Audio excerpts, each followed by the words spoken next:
Good morning, history class. I'm going to read to you today. Some of you are audible learners and would rather just listen to it.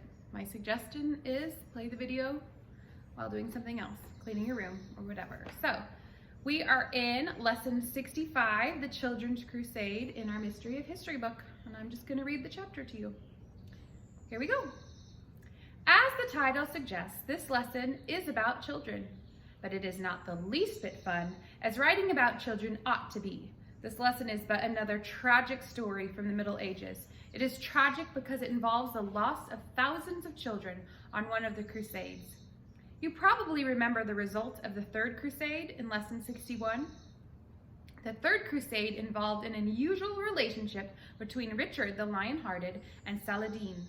At the end, the two gentlemen settled on a peace treaty, but the Muslims were the real victors. They kept power over the holy city of Jerusalem and maintained Islamic worship at the Dome of the Rock, where the temple once stood.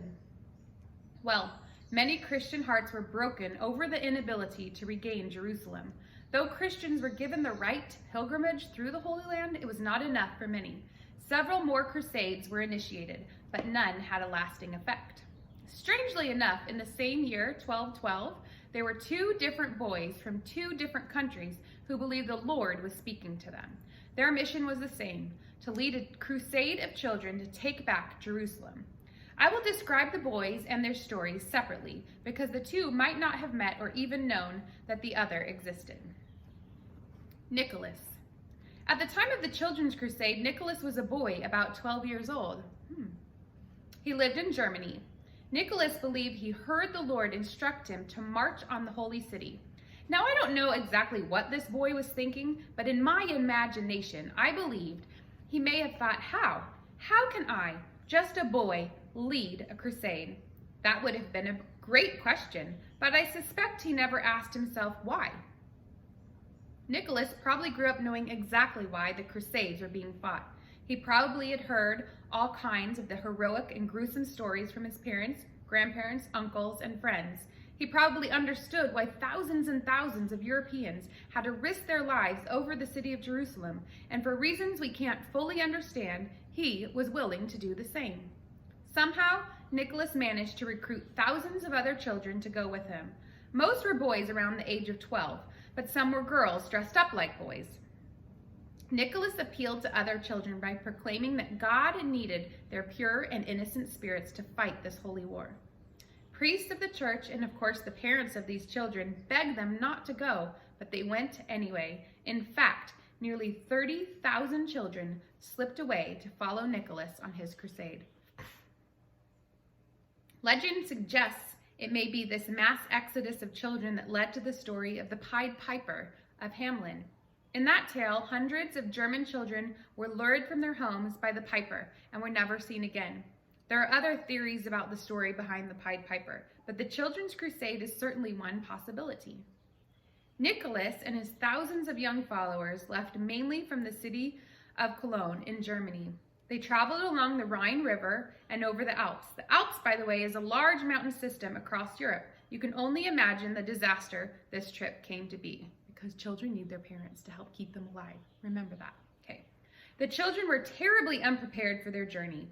Many of them starved on the way. Some were attacked by wolves. Some were robbed by thieves who apparently had not a trace of conscience in them about stealing from children. The children who did survive the dangerous hike over the Alps made it far as Genoa, Italy. There, the children were laughed at and scorned for their efforts to lead a crusade. Ship captains refused to sail them to the Holy Land. They were told to go home. Most of the children did just that, though home was a long way away. Some stayed to live in Genoa and learned the trading business. If our story could end here, it wouldn't be so bad.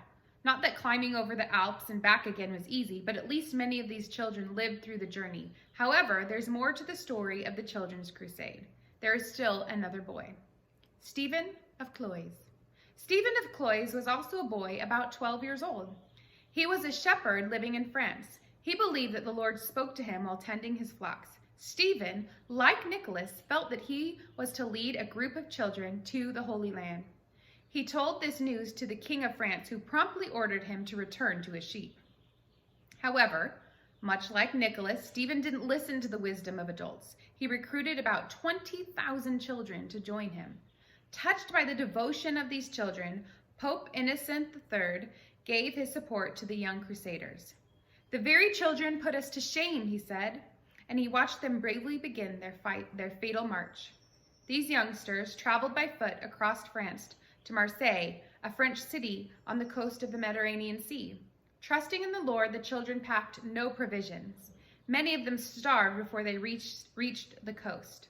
Let me just say, there's trusting in the Lord, and then there's using wisdom. Wisdom would be to pack provisions. Children need their parents. Okay. Once there, they were instructed by Stephen to wait for the Lord to part the sea, just as the Red Sea had been parted for Moses and the Israelites. Unfortunately, this miracle never happened. In response, two ruthless ship owners named Hugh the Iron and William the Pig offered to sail the boys and girls to Palestine. Thousands of children crowded into 7 different ships, thinking this must be God's answer to crossing the sea. However, 2 of the ships sank, killing everyone on board. But worse than that, the captains of the other ships veered in another direction. They sailed to the northern coast of Africa, where the children were bought and sold by Arabs into slavery. Supposedly, only 1 child was ever heard from again, and that was after spending 18 years in captivity. As for Hugh the Iron and William the Pig, they were hanged for their horrid crime by order of the king. Because of the terrible outcome of the Children's Crusade, I can't help but wonder if these bold young boys really heard from the Lord. I imagine others wonder the same thing too. I will conclude with some personal thoughts. In both instances, the boys appeared to work against the authority of their parents and other adults in deciding to launch the Crusades. Furthermore, neither boy reported the use of Scripture to back up his supposed visions. From these things alone, I am inclined to believe that the boys and the thousands that followed them were misguided by their own zealous passions. What do you think? Better yet, what does the Bible teach us about these matters? I'll leave that discussion for you. I would agree. I think the children, God gives us our parents for a reason as our authority. Satan likes to twist and lie and plays games with our mind. And maybe these children fell into the thought process of a lie from the devil, but whatever it was is very tragic. Maybe something we can take from this is it's very tragic to go against what your parents and what the authorities God has placed in your life want for you. With that, that was chapter 65. Have a good day.